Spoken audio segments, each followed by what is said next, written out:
Assalamualaikum warahmatullahi wabarakatuh. Selamat sore yang terhormat Ibu Happy selaku dosen pengampu mata kuliah BIPA dan teman-teman yang saya banggakan. Perkenalkan, saya Alifa Zahra selaku moderator dari kelompok 7 yang akan memandu presentasi materi pada sore hari ini. Kelompok 7 akan menyampaikan materi terkait bahan ajar dalam pengajaran BIPA. Baik, teman-teman, berikut anggota kelompok 7 yang akan presentasi pada hari ini. Yang pertama ada saya sendiri, Alifa Zahra. Yang kedua, Novia Suci Ramadaniar. Yang ketiga, Anissa Dewi Putri. Dan yang terakhir, yang keempat, Amelia Putri. Yang pertama, pembahasan. Pembahasan tentang peran, faktor, dan prosedur pengembangan bahan ajar dalam pengajaran bahasa Indonesia bagi penutur asing atau BIPA. Pendahuluan. BIPA atau Bahasa Indonesia bagi Penutur Asing merupakan program pengajaran bahasa Indonesia kepada warga negara asing. Bahan ajar berfungsi sebagai media dan panduan dalam proses pembelajaran.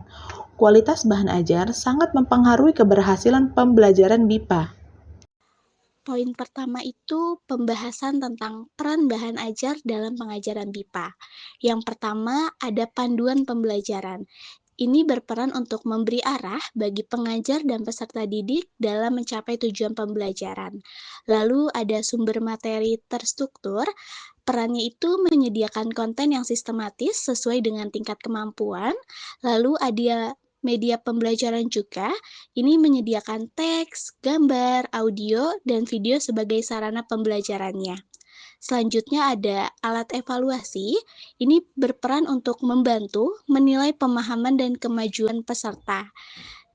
Lalu ada juga pengenalan budaya Indonesia.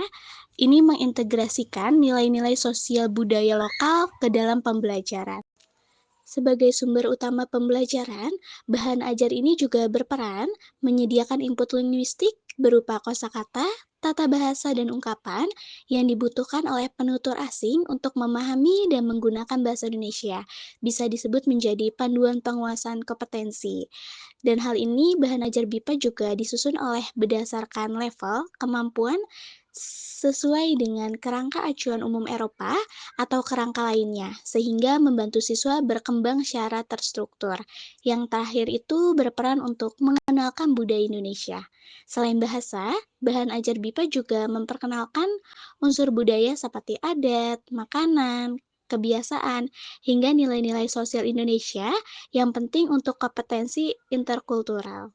Peran bahan ajar dalam pengajaran BIPA selanjutnya yaitu membantu pengajaran kontekstual. Bahan ajar yang baik menyajikan bahasa dalam konteks nyata seperti dialog, teks otentik, dan situasi sehari-hari sehingga membantu pembelajar menggunakannya secara komunikatif.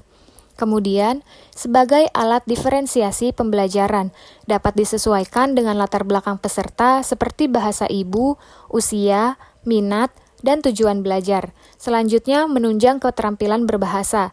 Disusun untuk mengembangkan 4 keterampilan berbahasa, diantaranya menyimak, berbicara, membaca, dan menulis dengan pendekatan terpadu. Dan yang terakhir, sebagai alat evaluasi dan refleksi.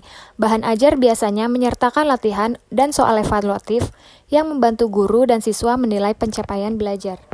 Faktor-faktor pengembangan bahan ajar. Yang pertama, profil peserta didik, diantaranya usia, latar belakang, dan tingkat kemahiran bahasa. Kedua, tujuan pembelajaran, harus jelas, terukur, dan relevan dengan kebutuhan. Ketiga, konteks sosial budaya, relevansi isi bahan ajar dengan budaya Indonesia dan budaya asal peserta. Keempat, media dan teknologi, pemanfaatan digitalisasi dan teknologi dalam penyajian materi. Dan yang kelima, prinsip pembelajaran, menyesuaikan dengan pendekatan komunikatif dan partisipatif. Selanjutnya ada faktor-faktor pengembangan bahan ajar. Yang pertama, ada kurikulum yang berlaku. Pengembangan bahan ajar harus mengacu pada kurikulum nasional atau kurikulum yang digunakan lembaga pendidikan tersebut.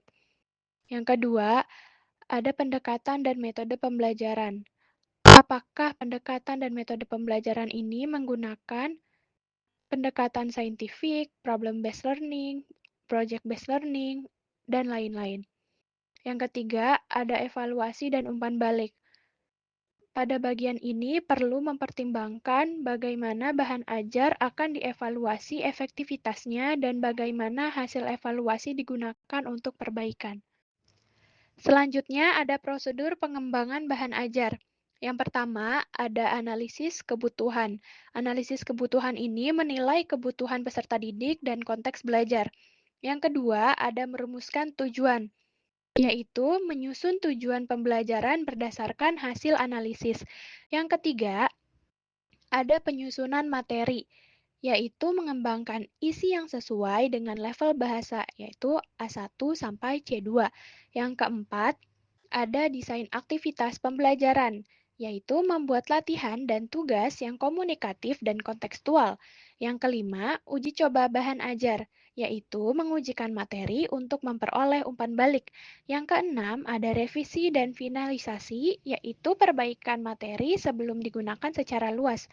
Dan yang terakhir, ada evaluasi berkelanjutan, yaitu memantau efektivitas bahan ajar secara berkala.